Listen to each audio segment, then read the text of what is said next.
नमस्कार दोस्तों, आज के हमारे इस वीडियो में हम आपके लिए सोमवती अमावस्या की कहानी लेकर आए हैं। दोस्तों, जब भी कोई अमावस्या सोमवार को आती है तो उसे सोमवती अमावस्या कहा जाता है। हिंदू धर्म में इस व्रत का बहुत महत्व है।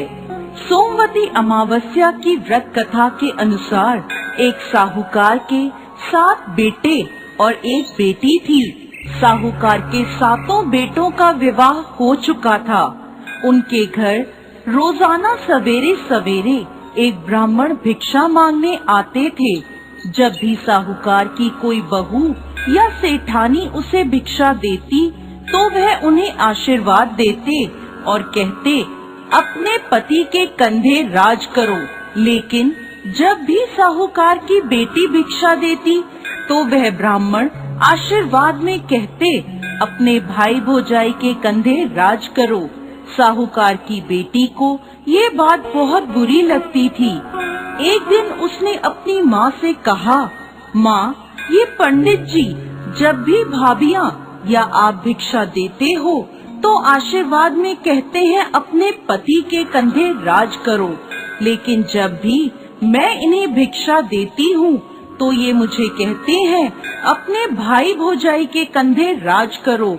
तो उसकी माँ ने कहा, तू कल भिक्षा देने जाना। जब वो तुझे आशीर्वाद देंगे तो मैं उनसे इसके पीछे का कारण पूछूंगी। अगले दिन ब्राह्मण जब भिक्षा लेने आए तो माँ वहाँ आ गई और ब्राह्मण से कहने लगी, आप इसे ऐसा आशीर्वाद क्यों दे रहे हो? तब ब्राह्मण ने कहा, क्योंकि इसकी किस्मत में सुहाग नहीं है। तब सेठानी ने ब्राह्मण से इसका कोई उपाय पूछा। तब वह ब्राह्मण बोले, यदि सोबा धोबन इसकी शादी में आकर आशीर्वाद दे तो इसका पति बच सकता है।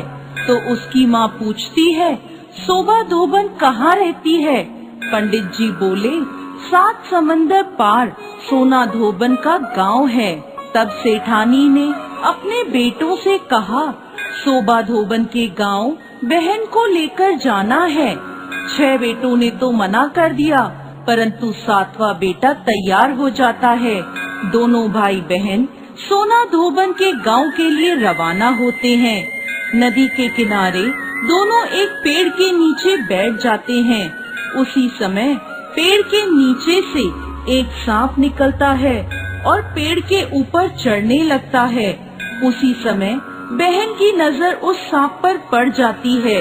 वो अपने भाई से कहती है, देखो भाई, पेड़ पर किसी पक्षी का घोंसला है और उसमें नन्हे नन्हे बच्चे हैं। ये सांप उन बेचारे बच्चों को खा जाएगा और जब पक्षी आकर यह देखेंगे तो उन्हें कितना दुख होगा।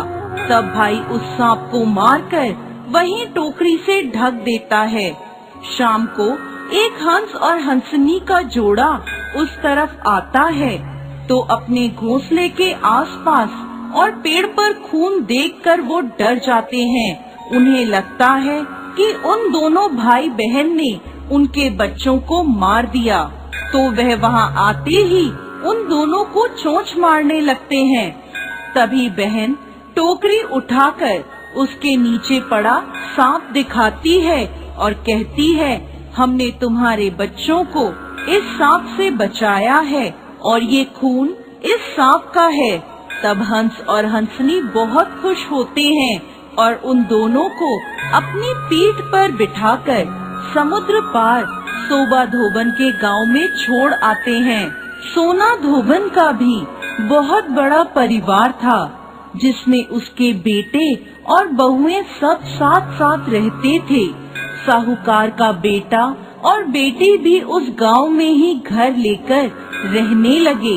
रोजाना रात को साहूकार की बेटी सोना धोबन के घर जाती और खाना पानी, साफ सफाई, घर के सभी काम करके सुबह होने से पहले अपने घर वापस लौट आती थी। एक दिन सोना धोबन ने अपनी बहुओं से पूछा, आजकल सुबह सुबह तुम्हारे लड़ाई झगड़े की आवाज नहीं आती? क्या बात है? तो बहुएं बोली, सासू माँ, जब हमें सारा काम किया हुआ मिल जाता है तो हम क्यों झगड़े? तो सोना धोबन ने पूछा, अच्छा कौन करता है सारा काम? तो बहुएं बोली, आप नहीं करती? हमें तो लगा हमारे उठने से पहले ही आप घर का सारा काम कर देती हैं। तब सोना धोबन ने ये पता लगाने का निश्चय किया और वो रात भर जागती रही।